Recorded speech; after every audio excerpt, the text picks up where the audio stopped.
भी has, have और had already लगा और फिर हैड आ जाए, पहली बात तो ये याद रखें कि हैज, हैव, हैड जब आएगा तो दोबारा बाद में हैड ही आएगा।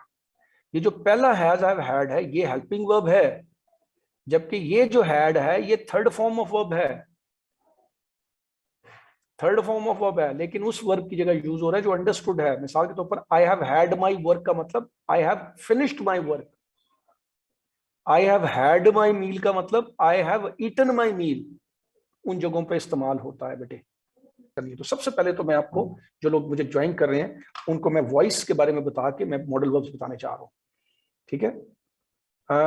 वॉइस के बारे में ज़हन में रखो कि जब हम ये लफ्ज पढ़ते हैं एक्टिव वॉइस,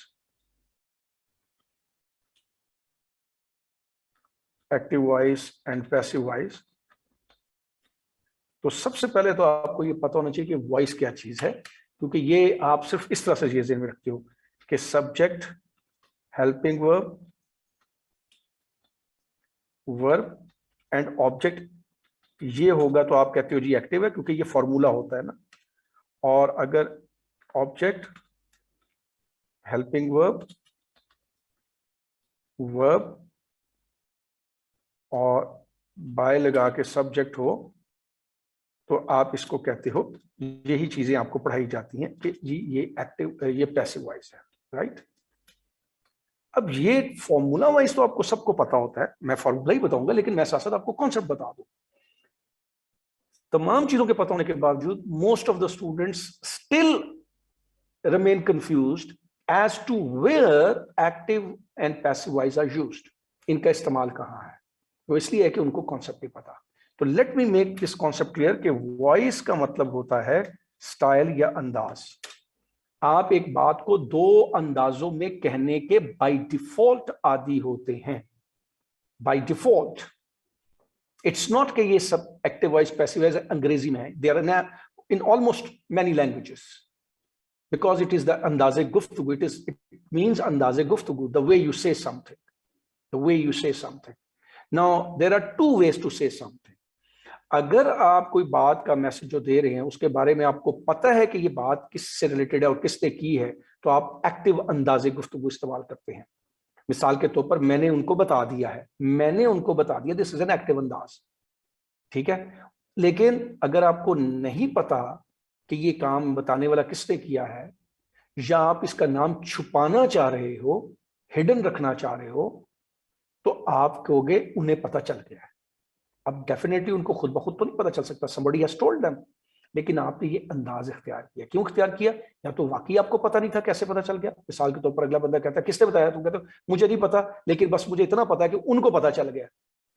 ये जो उनको पता चल गया है ये पैसिव अंदाजे गुफ्तगू है, क्योंकि पैसिव का मतलब होता है सुस्त, छुपा हुआ, पीछे की तरफ। ये देखिए इस फॉर्मूले में भी वो एंड पे आ जाता है, पीछे चला जाता है, और जिसपे सामने नजर आ रहा है उसको हम एक्टिव अंदाजे गुफ्तगू कहते हैं। आप जैसे बच्चों को, अगर मैं ये कहूँ आपको स्टूडेंट्स को, मैं कहूँ भाई भाई रिजल्ट आ गया आपका, तो आपका रिजल्ट कुछ पाँव पे तो चल के नहीं आया, somebody has announced the result, लेकिन मैंने ये लफ्ज यूज नहीं किया। क्यों नहीं किया? क्योंकि मुझे पता है कि आप सब सीएसएस के स्टूडेंट और सीएसएस को पता है कि एफपीएससी रिजल्ट दिखाता है। तो जहां पर अंडरस्टूड है वहां पर मैंने पैसिव का अंदाजे गुफ्तगू इख्तियार कर लिया। अब आपका सवाल हो सकता है कि जब बाय सब्जेक्ट लगा के सब्जेक्ट लगाते हैं उस वक्त क्यों करते हैं? उस वक्त भी आपके टीचर्स ने आपको बताया कि जी ऑब्जेक्ट पे स्ट्रेस करना होता है, तो ये गलत बताया होता है। ऑब्जेक्ट पे स्ट्रेस नहीं करना होता, उसके एक मीनिंग को कन्वे करना होता है। मिसाल के तौर पर मैंने अपनी क्लास में जुमला लिखा था, आई डोंट ड्रिंक मिल्क। ये एक्टिव अंदाज है, ये मैं अपनी रूटीन बता रहा हूं। इसका मतलब है कि मैं ये बता रहा हूं कि भाई मुझे दूध शूध पीने की पीता नहीं हूं नॉर्मली। इसका मतलब ये हरगिज नहीं है कि मुझे लाइक या इस पर डिसलाइकिंग का कोई जिक्र नहीं हो रहा। लेकिन अगर मैं ये लिखूंगा मिल्क इज नॉट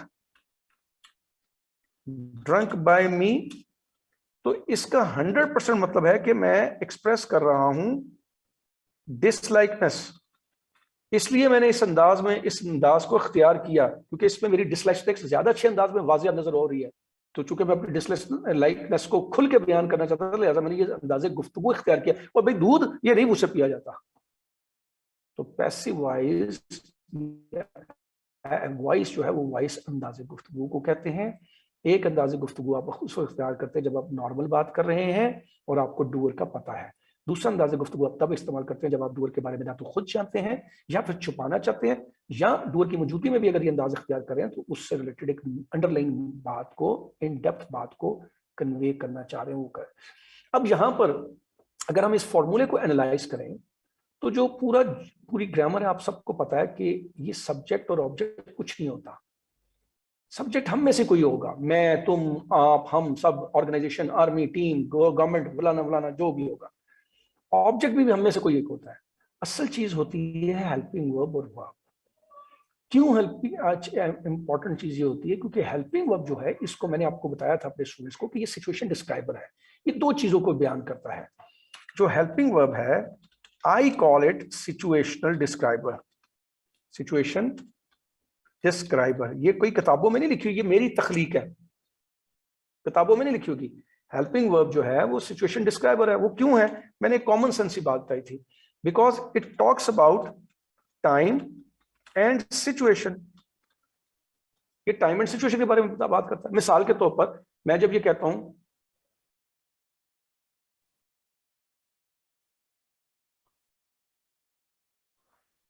मिसाल के तौर पर मैं ये कहता हूं कि मैं इस वक्त क्लास में हूं या क्लास में पढ़ा रहा हूं, तो मैं अपनी एक सिचुएशन बता रहा हूं कि मैं इस वक्त अपने प्रोसेस पे लगा हूं। ये मेरी सिचुएशन है जिसमें मैं फंसा हूं, काम कर रहा हूं, पढ़ा रहा हूं। और टाइम कौन सा है? हूं की वजह से पता चल गया कि ये प्रेजेंट टाइम। ठीक है, जब तुमने मुझे कॉल की थी, मैं क्लास में था, तो था ने मुझे टाइम बताया, और क्लास में डेफिनेटली कुछ कर रहा था, तो वो मेरी कंटिन्यूटी की सिचुएशन बयान कर देगी। तो ये सिचुएशन डिस्क्राइबर है।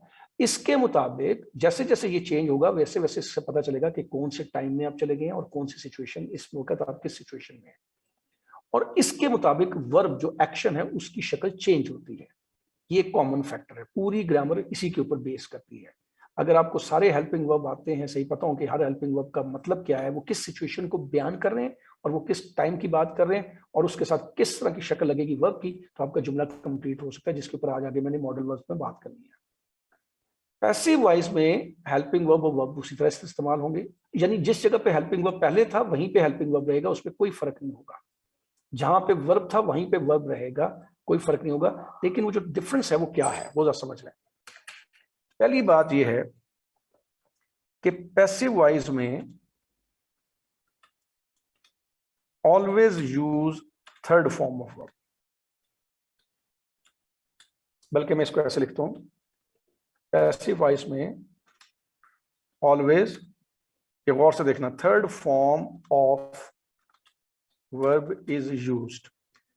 पैसिव वॉइस में हमेशा थर्ड फॉर्म इस्तेमाल होती है, पहली बात। अब गौर से इसी जुमले को देखो, ये जुमला भी पैसिव वॉइस में लिखा गया है, ये जुमला भी पैसिव वॉइस में लिखा गया है कि पैसिव वॉइस में वर्ब की तीसरी फॉर्म यूज, खुद ब खुद तो नहीं यूज हो जाती, कोई यूज करता है ना, उसका जिक्र नहीं है, इसलिए ये जुमला पैसिव वॉइस हुआ। ठीक हो गया जी, एक तो ये हो गया। तो मैंने ये देखो यूज्ड लिखा हुआ थर्ड फॉर्म ही है। तो पहला कॉमन पॉइंट ये है, इसको मैं लिख लेता हूं कॉमन पॉइंट्स।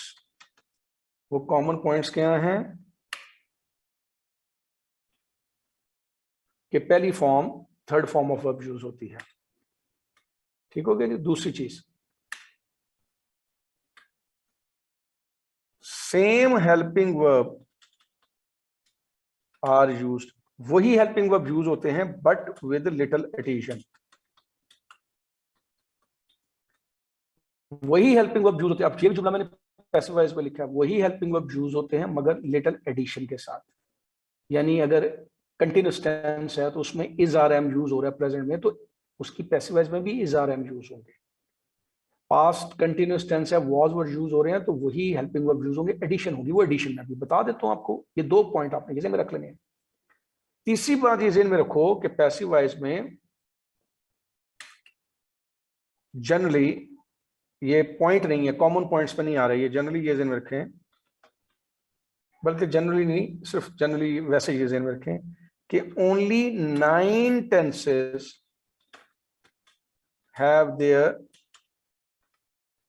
पैसिव वॉइस या फॉर्म। 9 टेंसेस में सिर्फ 9 टेंस है जिनकी पैसिव वॉइस होती है। Present indefinite, present continuous, present perfect, past indefinite, past continuous, past perfect, future indefinite, future continuous, future perfect, that's it. जो भी प्रेजेंट परफेक्ट कंटिन्यूस टेंस है, पास्ट परफेक्ट कंटिन्यूस टेंस है, future perfect continuous tense है, उसकी passivise नहीं होती, ये ज़हन से निकालो। तो बेसिकली आपको 9 टेंसेस से देखना है। अब 9 टेंसेस की अगर मैं बात करूं तो सबसे पहले मैं लेता हूं कंटिन्यूस टेंस पे। गौर से देखो, कंटिन्यूस टेंस की अगर हम बात करें तो कंटिन्यूस टेंस में सॉरी जो प्रेजेंट है इज, आर, एम और पास्ट में वॉज और वर है, इसमें जो लिटिल एडिशन होगी वो होगी बीइंग की। So the plan is being made, it is being reflected, it is being decided. Nowadays, a discussion is being conducted in colleges. ठीक है ना? तो ये सब में is being, are being, and am being, and was being, and sort of these करते हैं, ठीक है कि नहीं? तो सबसे पहले तो ये ज़रूर रखें कि कंटिन्यूस टेंस जो है वो प्रेजेंट के अंदर और पास्ट के अंदर बीइंग का इजाफा होता है। जो फ्यूचर का कंटिन्यूस है, जो विल बी से शुरू होता है, उसका और उसमें कोई बीइंग का इजाफा नहीं होगा। That's it. सो इसका मतलब है, इसका स्कोप नैरो हो गया कि कंटिन्यूस में भी प्रेजेंट कंटिन्यूस और फ्यूचर पास्ट कंटिन्यूस की पैसिवाइज होगी। एक तो बात आप ये ध्यान में रखें। जो परफेक्ट हैं, अगर मैं परफेक्ट की बात करूं तो परफेक्ट के अंदर वो जो हैज होता है, हैव होता है प्रेजेंट के अंदर, पास्ट में हैड होता है, फ्यूचर में विल हैव होता है या शैल हैव होता है, इनके आगे जो लिटिल एडिशन होगी वो होगी बिन की। That's it. So it has been decided in the class that this class में ये फैसला किया गया है that no question would be answered, कि किसी सवाल का जवाब नहीं दिया जाएगा। राइट? समझ आ गई? तो ये उनकी परफेक्ट टेंसेस में हैज और हैव के साथ या विल हैव के साथ बिन का इजाफा हो जाता है। और जो परफेक्ट कंटिन्यूस है उनका तो होता नहीं। अब आ जाता है इंडेफिनिट। इंडेफिनिट रह गए। इंडेफिनिट के अंदर जो प्रेजेंट और पास्ट का इंडेफिनिट है, उनमें जो कंटिन्यूस के हेल्पिंग वर्ब थे, यानी प्रेजेंट के अंदर इज, आर और एम, और पास्ट के अंदर वॉज और वर, उनको इस्तेमाल किया जाएगा विद थर्ड फॉर्म।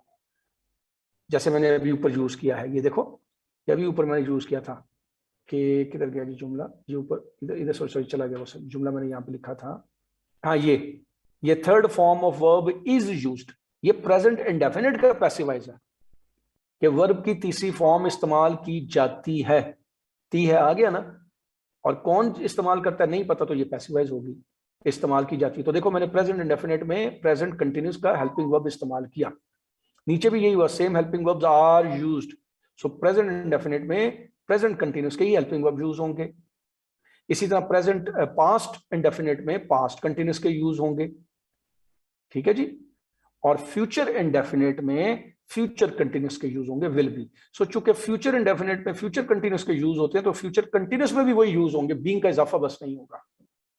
यानी फ्यूचर इंडेफिनिट और फ्यूचर कंटिन्यूस क्या होगा, इट विल बी। अगर मैं ये लिखूं इट विल बी डिसाइडेड, तो ये दोनों में, फ्यूचर के इंडेफिनिट में भी और फ्यूचर के कंटिन्यूस में भी यही यूज होगा। That's it. It will be decided, ये for both it can be used, ठीक है जी। तो ये है जी आपके टेंसेस के हिसाब से अगर मैं बात करूं तो पैसिवाइज है, ठीक है। अब मैं अगर आपके सामने एक जुमला लिखूं, गौर से ये जुमला देखना, let me right this sentence. असूल पता होना चाहिए, लफ्जों को फिर आपने असेस करना होता है। जब क्वेश्चन मल्टीपल चॉइस फॉर्म में आएंगे तो आपने उनको असेस करना है और असेस करके आपने जवाब दे देना है। अब यहां पे देखें, most of the time I think I reflect that। बोलते देखते रहिए, मोस्ट ऑफ टाइम, बाज़ औक़ात, बहुत ज्यादा वक्त मैं ये गौर करता हूं, या often I reflect that we are wasting our time, हम लोग अपना वक्त जाया कर रहे हैं। इन फैक्ट, ये गौर से देखना, in fact we are conditioned like this. असल में हमारी माइंड कंडीशनिंग ही ऐसी कुछ होती है, अब खुद ब खुद तो नहीं हो जाती, किसी ने की है तो हमने इसको पैसिव यूज किया। We are condition like this, हमारी कंडीशनिंग ऐसी होती है। यानी कोई कंडीशनिंग करता है, वो कौन करता है? वो कल्चर करता है, टीचर करते हैं, माँ बाप करते हैं, साल करते हैं, लेकिन जिक्र नहीं है। तो वी के साथ आर लगा के कंडीशन लगा दी, यानी प्रेजेंट डेफिनेट का मैंने पैसिव लगाया। ठीक है कि नहीं? वी आर बेफूल्ड, हमें बेवकूफ बनाया जाता है। ठीक है, हमें अक्सर बेवकूफ बनाया जाता है, हमें गुमराह किया जाता है।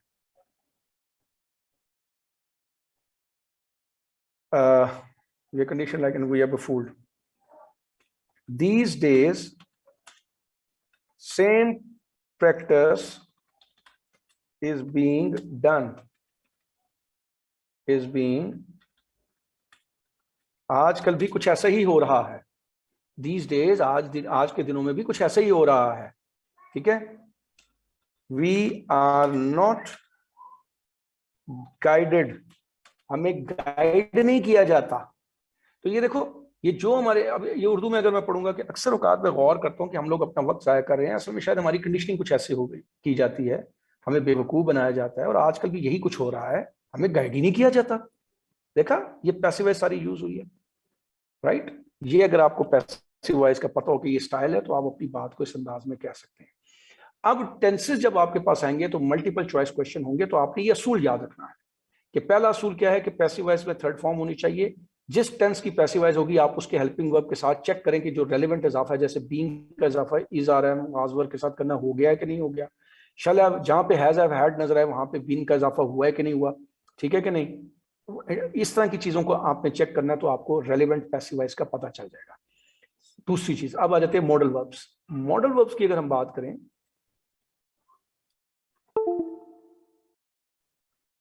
ये जो शुड है, मस्ट है, ought to है, गौर से देखिएगा। अच्छा जी, शुड है, मस्ट है, ought to है, is to है, ought to है, am to है, has to है, have to है, फिर was to है, were to है, had to है, will have to है, shall have to है, going to है, about to है, used to है। ठीक है जी, कैन है, कुड है, उसके बाद मे है, माइट है, वुड है। सबसे पहली बात ये ज़हन में रखें कि इन सब के साथ वर्ब की अगर फर्स्ट फॉर्म आए, पहला पॉइंट तो ये ज़हन में रखें, फर्स्ट फॉर्म अगर इनके साथ वर्ब की, पहला तो ये ज़हन में रखें, बल्कि आए क्या है, आती ही वर्ब की फर्स्ट फॉर्म है। इन हेल्पिंग वर्ब्स के साथ फॉर्मूला ये ज़हन में रखना है आपने, मैं यहां पे लिख देता हूं। मैंने अभी आपको बताया था ना कि सेंटेंस का फॉर्मूला क्या होता है। अभी अगर आपको याद हो तो मैंने शुरू में ये बताया कि पूरी अंग्रेजी इस पे बेस करती है, हेल्पिंग वर्ब और वर्ब के ऊपर। ये बताया ना मैंने आपको, और मैंने हेल्पिंग वर्ब के बारे में बताया कि हेल्पिंग पूरे सेंटेंस के अंदर ये दो चीजें मैटर करती हैं। हेल्पिंग वर्ब जो होता है, मैंने आपको बताया कि ये सिचुएशन को और टाइम के बारे में बताता है, और उसके मुताबिक वर्ब की शक्ल बदल जाती है। तो ये सारे जो हैं, ये मॉडल वर्ब कह लो, है हेल्पिंग वर्ब ही, राइट? हेल्पिंग वर्ब ही।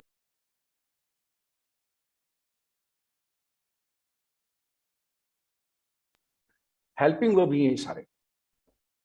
ठीक है, अब मैं जो दूसरी बात बता रहा हूं कि इन तमाम हेल्पिंग वर्ब के साथ वर्ब की पहली फॉर्म आएगी वर्ब की, एक बात। दूसरी, और जब आएगी ये सारे जुमले एक्टिव वॉइस होते हैं। पहला पॉइंट ये ज़हन में रखें कि इन सब के साथ वर्ब की फर्स्ट फॉर्म आती है और ये जुमला एक्टिव वॉइस होता है। और इन्हीं की अगर आपने, फॉर एग्जाम्पल अगर मैं ये कहूं, फॉर एग्जाम्पल ये सब के साथ अगर मैं बी लगा दूं, तो मैं थर्ड फॉर्म लगाऊंगा और वो सब के सब पैसिवाइज हो जाएंगे। वो सब के सब पैसिवाइज हो जाएंगे। यानी इनमें से मैं किसी के साथ भी अगर मैं बी लगा दूंगा तो मुझे थर्ड फॉर्म लगानी पड़ेगी, और थर्ड फॉर्म लगाऊंगा तो ये जुमला पैसिवाइज का हो जाएगा। पहला पॉइंट तो आपको ये क्लियर हो जाए कि एक्टिव क्या है और पैसिव क्या है। ये सारे के साथ if I use first form of verb, that sentence is called active voice। और ये देखो मैंने जुमला भी पैसिव वॉइस में बोला, that sentence is called, वो जुमला कहलाता है। अगर मैं इनकी पैसिव शक्ल बनाना चाहता हूं, मुझे इन्हीं के आगे बी का इजाफा करना पड़ेगा एज इट इज, और I use third form of verb, तो ये जुमला पैसिव वॉइस बन जाएगा। और अगर आपको एक्टिव वॉइस पैसिव वॉइस का स्कूल क्लियर हो गया तो आपको ये पता है कि अंदाज़े गुफ्तगू कौन सा है। ठीक हो गया जी। अब दूसरी बात, तीसरी बात, ये जो पहले तीन लफ्ज हैं शुड, मस्ट और ऑट टू, ये यूज होते हैं सजेशन, प्रपोजल या एडवाइस के लिए।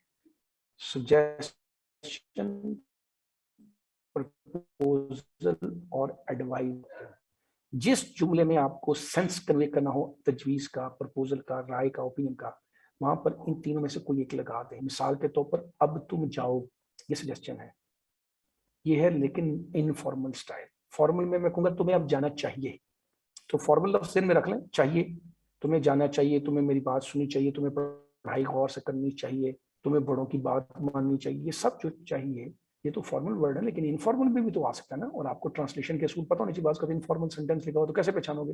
टीचर्स ने तो आपको ता है ती है पे लगाया हुआ है, तो मैं तो वैसे नहीं लगाना चाहता। तो मैं आपको एक असूल बता रहा हूँ कि आप ता है ती है या चाहिए वाले लफ्ज ना पकड़े, वो के फॉर्मली यही लफ्ज आते हैं।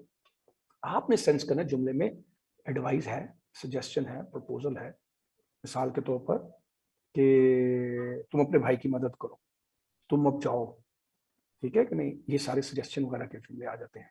ठीक है, तंग मत किया करो, ठीक है, ये सब जुमले बेसिकली यही कह रहे हैं तुम्हें तंग नहीं करना चाहिए। तो इनमें आप शुड, मस्ट और ऑट टू लगा के वर्ब की फर्स्ट फॉर्म लगा देते हैं। एक बात। दूसरी बात, इनमें डिफरेंस क्या है? जब आप जनरलाइज्ड फॉर्म में बात करें शुड लगा दें। अगर आपको पता है ये बात बड़ी इंपॉर्टेंट है या आप उसको स्ट्रेस करना चाहते हो तो मस्ट लगा दो। ठीक है, अगर आपको पता है वो बात बड़ी इंपॉर्टेंट है या स्ट्रेस करना चाहते हो मस्ट लगा दो। लेकिन अगर वो बात दुनिया के किसी कोने में भी इखलाकियात में या तो आती है या अखलाकियात में शामिल की जा सकती है, तो शुड मस्ट की जगह ऑट टू लगा दो, ऑट टू लगा दो। कि जब आप जनरलाइज फॉर्म में करोगे तो शुड लगा दो।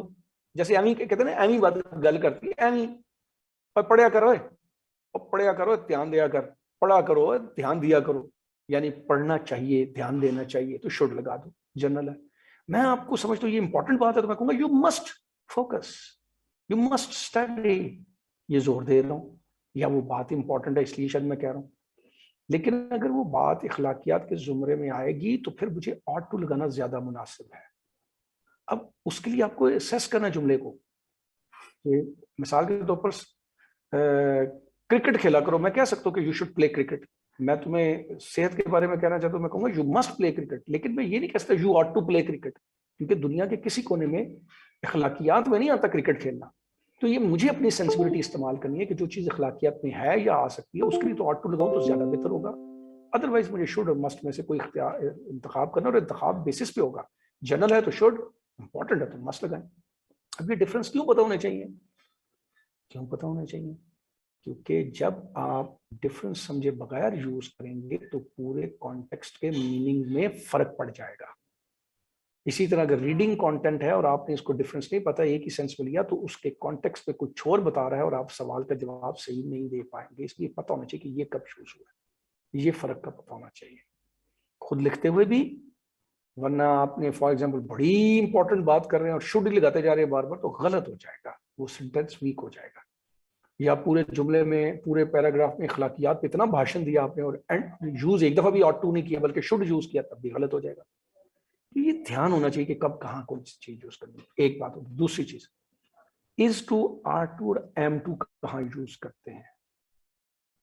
Is to, are to, am to, और बल्कि वॉज टू और वर्ड टू को ये सिर्फ टाइम का फर्क है, प्रेजेंट और पास्ट का। असूल इनका क्या है वो समझ लो। Is to, are to, am to, was to, were to, ये टाइम का जरूर फर्क है लेकिन असूल पीछे एक ही है। मुझे क्लास लेनी है, मुझे क्लास लेनी है, ये मैंने आपको अपने इरादे का इजहार किया है। मुझे तुम्हारी बात भी सुननी है, मुझे अभी पढ़ना है, मुझे अभी बाजार जाना है, ये मैं सारी अपनी इरादे आपके सामने एक्सप्रेस कर रहा हूँ। अगर मैं अपने इरादे को एक्सप्रेस करूँ, ये साउंड आए, मुझे जाना है, मुझे करना है, मुझे देखना है, मुझे सोचना है, और उनमें कोई कंपल्शन शामिल ना हो, कोई मजबूरी शामिल ना हो, तो मैं ये यूज करूंगा प्रेजेंट में is to are to am to और पास्ट में वाज टू वर टू। मुझे अभी जाना है, I am to go now, I am to go now. उसे अभी इधर आना है, he is to come here, उसे अभी यहाँ आना है, उसे अभी काम मुकम्मल करना है, he is to complete his work yet, he is to complete his work yet. ये होगा जब आपकी कंपल्शन हो, प्रेजेंट में भी पास्ट में भी वाज वर आ जाएगा। अगर वो कंपल्शन हो कि हर हाल में जाना है, लाजमी जाना है, तो has to have to present में आएगा और पास्ट में हैड टू आएगा। Has to have to present में आएगा और हैड टू। मुझे लाजमी जाना है, आई हैव टू गो, मुझे लाजमी जाना था, आई हैड टू गो, ये कंपल्शन के लिए आ जाएगा। इसी तरह हैज टू हैव टू और हैड टू एक और काम के लिए भी यूज होता है। जब आप कंपल्सिव के अलावा कंपल्शन के अलावा कंपल्सिव रूटीन की बात करें, तब भी हैज टू हैव टू इस्तेमाल होता है। सिर्फ हैज टू हैव टू और हैड टू की बात कर रहा हूँ। मुझे सुबह जल्दी उठना है, लाजमी, I have to get up early in the morning, ये होगी कंपल्शन। मुझे सुबह उठना पड़ता है, ये भी कंपल्शन है, लेकिन ये कंपल्सिव रूटीन है, तब भी ये यूज करेंगे, I have to get up early in the morning. अब आपके ज़हन में सवाल आएगा, कैसे पता चलेगा कि ये कंपल्सिव रूटीन है या कंपल्सिव है, कंपल्शन है? देखो, कॉन्टेक्स्ट बताता है कैसे। I have to get up early in the morning बता रहा है कि मुझे कल सुबह जल्दी उठना है। I have to get up early in the morning daily, daily बता रहा है कि कंपल्सिव रूटीन है, उठना पड़ता है। तो कॉन्टेक्स्ट पे बेटे नजर रखोगे तो आपको पता चल जाएगा। Same is the case with had to. मुझे जाना था इसलिए मैं चला गया, लाजमी जाना था, I had to go, that's why I didn't stop, मैं नहीं रुका, मुझे जाना था लाजमी। इसी तरह कंपल्सिव रूटीन के लिए भी, मुझे पीएमए में कैडेट था तो जल्दी उठना पड़ता था, I had to get up early in the morning when I was cadet in the PMA, तो हैड टू उठना पड़ता था। ठीक हो गया जी। Will have to, shall have to future के लिए आएगा, और विल हैव टू और शैल हैव टू के लिए मैं डिटेल में नहीं जाऊंगा, आप सबको पता है आई वी के साथ शैल आता है और नॉर्मल में, और ही शीट के साथ विल आता है। ठीक है, अगर आई वी के साथ लाजमी करना हो तो आप विल कर देते हो, और ही शी के साथ लाजमी करना हो तो आप शैल कर देते हो। वो सेम रूल यहाँ पर भी अप्लाई होगा। मुझे जाना होगा, आई शैल हैव टू गो, मुझे लाजमी जाना होगा, I will have to go. Reverse कर दो, बस इतनी सी बात है।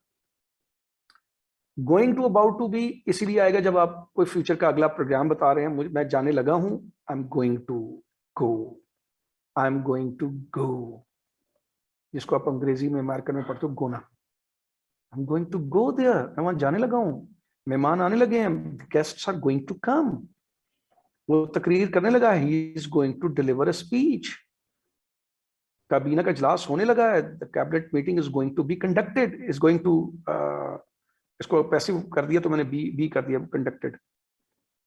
अबाउट टू में होगा, ट्रेन आने वाली है, train is about to arrive, वो जाने वाला है, he is about to go. ठीक है, यूज टू का मतलब दो तरीके से इस्तेमाल होता है। यूज टू के लिए एक फॉर्मूला ये है, एक ये है, I use, sorry, we use to play together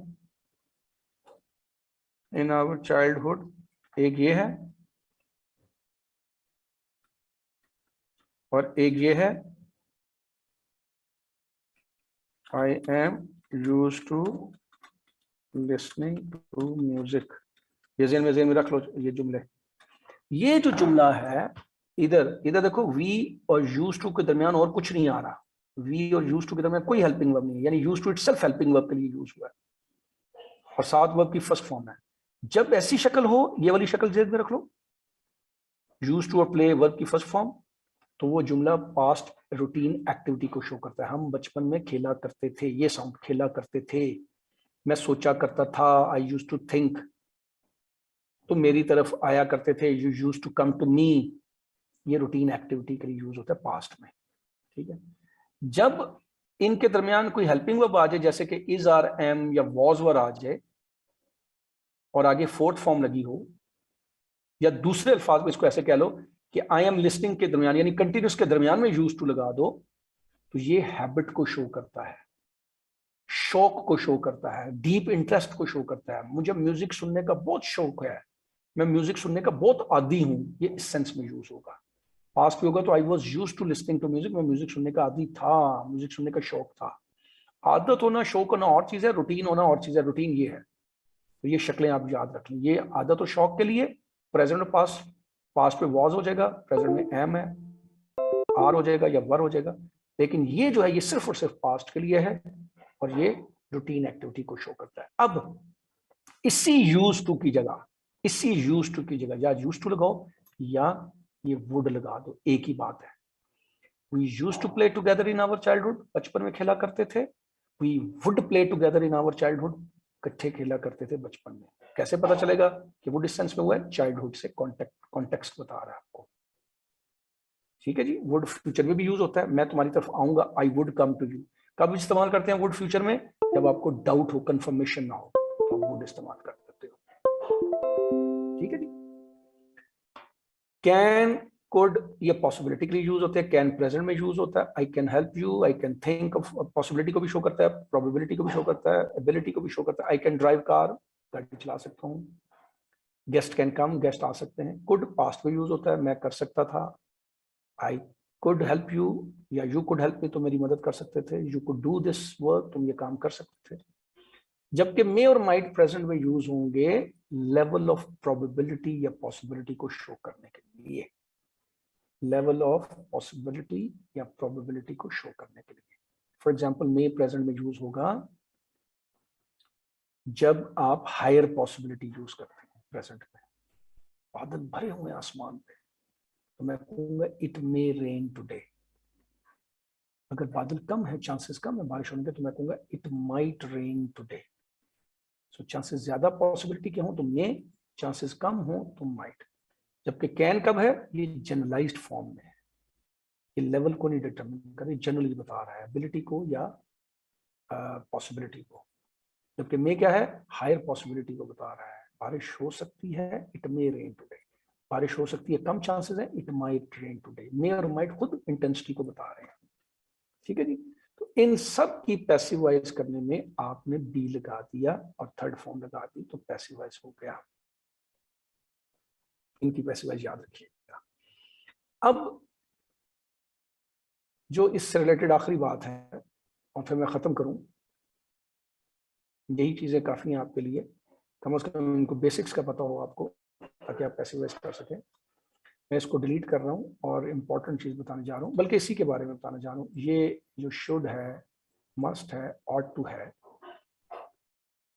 इनको मैं सेपरेट कर देता हूँ। शुड, मस्ट और ऑट टू के आगे अगर मैं कुड भी याद कर लूं, अगर मैं वुड भी ऐड कर लूं, अगर मैं माइट भी ऐड कर लूं, यानी इसको मैं ऐसे कर लेता हूं, इसको रहने देता हूं।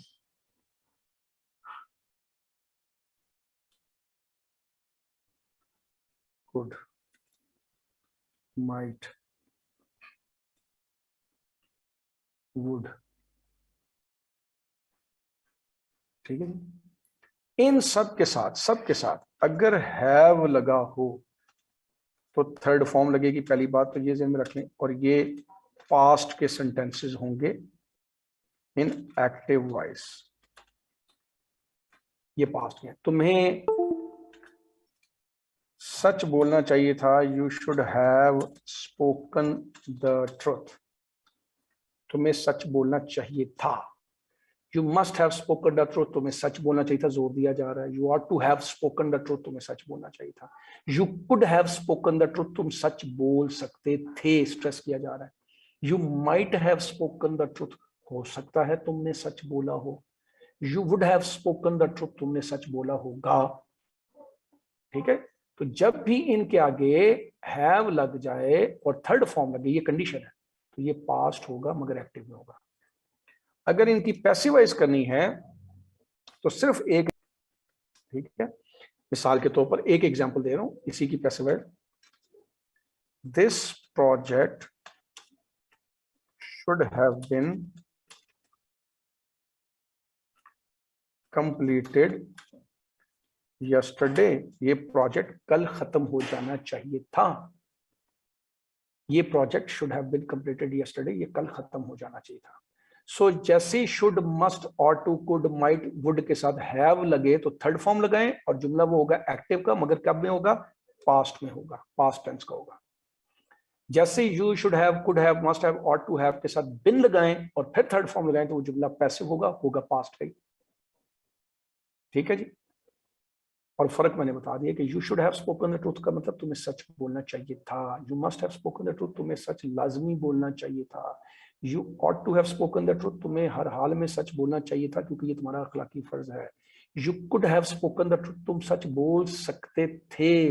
You might have spoken the truth, हो सकता है तुमने सच बोला हो। You would have spoken the truth, सच बोला होगा। ये हो गए एक्टिव फॉर्म। पैसिव वॉइस में क्या होगा? ये प्रोजेक्ट कल खत्म हो जाना चाहिए था। This project should have been completed yesterday, लाजमी खत्म हो जाना चाहिए था। This project must have been completed yesterday. हो सकता है ये प्रोजेक्ट खत्म हो गया हो। This project might have been completed yesterday. ये प्रोजेक्ट कल खत्म हो गया होगा। This project would have been completed yesterday. ये कल खत्म हो सकता था। This could have been completed yesterday. तो ये सारे पैसे इस फॉर्म में आ जाएंगे। आई होप कि जो कुछ बेस्ट मैं डिलीवर कर सकता था आपको आइडिया हो गया होगा। Now you just go back to your homes, इनके ऊपर प्रैक्टिस करें, ग्रामर को जरूर पढ़ें, एक्स्ट्रा चीजें डिटेल में पढ़ें। You will have an idea of this.